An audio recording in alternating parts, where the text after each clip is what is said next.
Okay, so picture this. You're drizzling some like fragrant olive oil on your salad, Yeah. right? Or maybe you're about to fire up the grill, some burgers, or even like putting on some lotion. Ever stop to think about like how those everyday things, how they got to you? It's true. We don't always consider all the intricate processes, Yeah.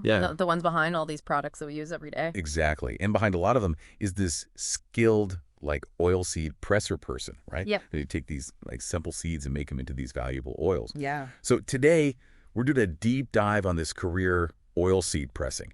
And honestly, it's surprisingly technical, so we're going to use RoleCatcher to help us out here. Right. And RoleCatcher, by the way, they use AI to help people figure out their career, so I know you're into that.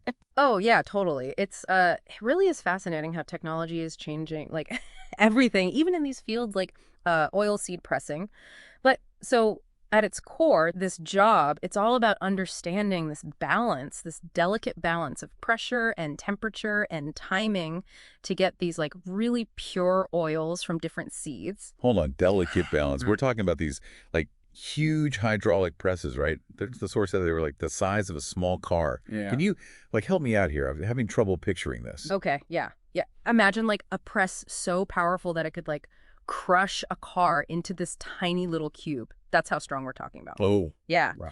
They're made to generate this immense pressure and like squeeze every single drop of oil from the seeds.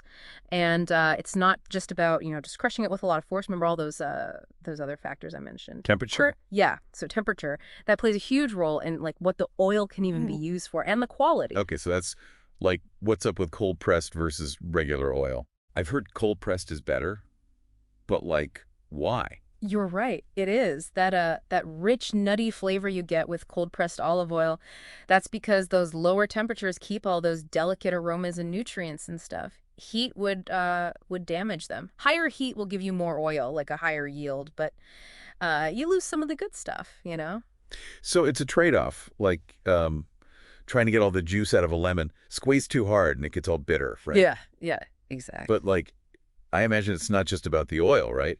There's a whole work environment you got to think about. Oh, for sure. So think like a big manufacturing plant, or like a production plant. Very different from like an office setting. You're dealing with all this loud machinery and probably some fumes too. And then there's the fact that you're working with this powerful equipment that always has, some hazards. Okay, so maybe not the best for someone who needs peace and quiet. Right. The source mentioned safety protocols, though. What do those look like? Yeah. So safety is like the biggest deal in this industry. Think like earplugs and safety glasses and probably steel-toed boots too. Because you're going to be, on your feet a lot. The work can be really physical, like you're lifting heavy bags of seeds and you have to constantly be watching these huge presses to make sure nothing goes wrong. I can see how that wouldn't be for everybody. It sounds like you got to be really like physically and mentally present, always alert and ready to like fix something if it breaks. Yeah, for sure. You have to be on top of it. But for the right person, the oilseed pressing industry, it's a good mix of physical work and technical stuff. It's not just about muscle, though, is it? Right. Because the source talked about automation and efficiency and all that. And I know our listeners are like really interested in that kind of stuff. Yeah. What did that look like for oilseed pressing? Oh, man, it's a really exciting time for this industry. We're seeing more and more automated systems and computerized controls, which is huge. Like, not only do they make the extraction process way faster and easier, but they also cut down on waste, which is awesome. So there's like brain power involved too, huh? Totally. An oilseed presser, they got to be adaptable, able to learn new technology, new machinery, all that stuff. Which makes me think about like moving up in this field. What does that even look like for an oilseed presser? Well, there's a few different ways it can go. You could become a supervisor. Okay. So, like, you'd be in charge of a bunch of operators. Or you could specialize in something like maybe maintenance. That's where knowing these machines inside and out is, like, super valuable. Right. And then some oilseed pressers, they even go into, like, quality control, making sure that the oil is, top notch. It's kind of like leveling up in a video game or something. You get more experience and unlock new skills and, like, more responsibility, too. I like that. That's a good way to put it. And speaking of skills, RoleCatcher, they said it's really important to never stop learning in this field. Oh, interesting. Yeah, so that could be anything from like going to workshops on the newest hydraulic press tech to getting certified in, specific ways of getting the oil out. So you're not just like learning as you go, you're really like seeking out ways to get better, huh? Yeah, exactly. And this industry is always changing, so if you want to, stay on top of things, you got to keep learning. That makes sense, especially with all this like automation stuff happening. What would you even say to someone who's just starting out? Like they want to move up in this field. What should they do? Honestly, get that hands-on experience. Try to find an internship or an apprenticeship at one of these oilseed processing plants. Okay. That's where you'll actually learn how to use the equipment and all that. Plus, you get to learn from people who've been doing it forever. It's one thing to read about it, but to like actually be there using these massive presses. Oh, yeah, it's totally different. That's wild. There's no replacement for that hands-on stuff. And then once you've got some experience under your belt, think about how to show it off. Yeah. Maybe put together a portfolio of all the successful projects you've worked on, any cool techniques you've used, certifications you've gotten. So you're not just an oilseed presser anymore. You're like a problem solver, Right. an innovator, Exactly. the oil whisperer. But okay, on a serious note, networking is important too, right? Like in any industry. Huge. Go to industry events, join those online forums for oilseed pressers, connect with people on LinkedIn. It's all about meeting people and staying up to date on new opportunities. Speaking of opportunities, we were talking about renewable energy earlier. Yeah. And I got to imagine those massive presses, they probably take a lot of power, right? Yeah, for sure. Is that common, like using renewable energy, or is it still kind of rare? It's definitely becoming more common, but there are still some hurdles to overcome. You got to think about the size of these operations.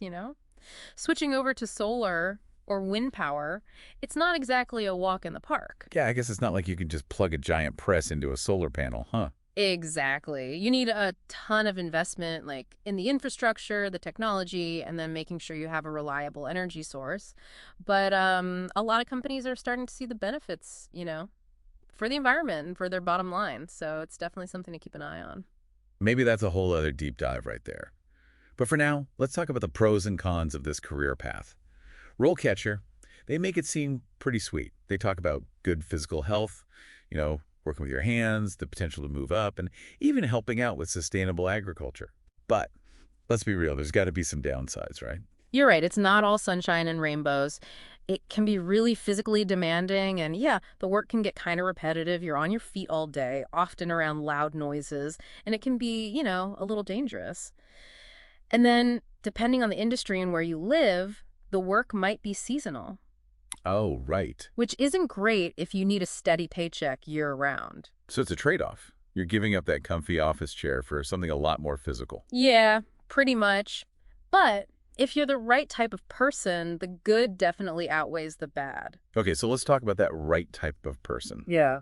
Who does well in this kind of job. Someone who likes working with their hands, who wants to be able to see the results of their work. You got to be good with mechanics, detail-oriented, and comfortable working by yourself sometimes, but also as part of a team. Because even though those presses are huge, you're not doing it all alone. Definitely not. You're part of a whole production process with other operators, maintenance people, quality control, supervisors. Communication is key there, making sure everything runs smoothly. So you got to be a team player, but also be able to take charge and figure things out when something goes wrong. Yeah. It's funny, we've been saying oilseed presser this whole time, but the source also called them oil mill operators. Is there even a difference? Or is it just two ways of saying the same thing? That's a great question. So they both involve getting the oil from the seeds, but there are subtle differences. Oil mill operator makes it sound like you're at a way bigger facility, and maybe you do more than just the pressing part. Mm-hmm. Oilseed presser might be more like a smaller place, more focused on just that one thing. It's like the difference between a chef and someone who works on the line in a kitchen. They're both in the kitchen, but they're doing different things. Exactly. And it just goes to show you really got to pay attention to those little differences in job titles. Especially when you're applying, right? Absolutely. I can imagine someone who's been an oilseed presser at a small company, and they see this listing for oil mill operator at some giant factory, and they're like, should I even bother? Totally. And the thing is, there's no easy answer. Some employers, they want you to have experience with that exact thing, and others, they care more about if you have the right skills. So how do you know? How do you deal with those little differences? That could be a big deal. Research, research, research, and then tailor your application to what they're looking for. So you got to really read between the lines, figure out what they actually want and then show them you've got those skills, even if it's from a different kind of job. Right. And that's where these platforms like RoleCatcher can be super helpful. They help you break down those job descriptions and figure out exactly what skills you need to show off. It's like having a career expert right there on your phone. Okay.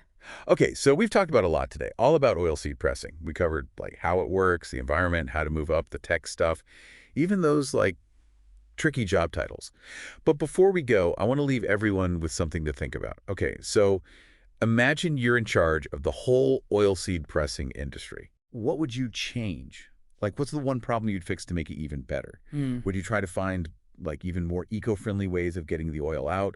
Maybe look into different kinds of seeds that could be used for other things like food or fuel or even makeup? Mhm. Or would you try to get rid of waste completely?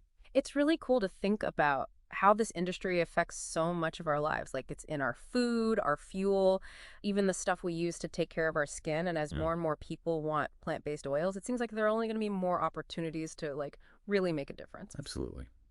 Well, that about wraps up our deep dive into the world of oilseed pressing. It's been a fascinating look at a career that's more complex and, frankly, more crucial than most people realize. Big thanks to RoleCatcher for giving us those insights, and a huge thank you to all of you for listening.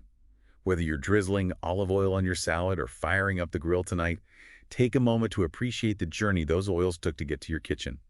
Until next time, keep exploring, keep learning, and most importantly, keep those wheels turning.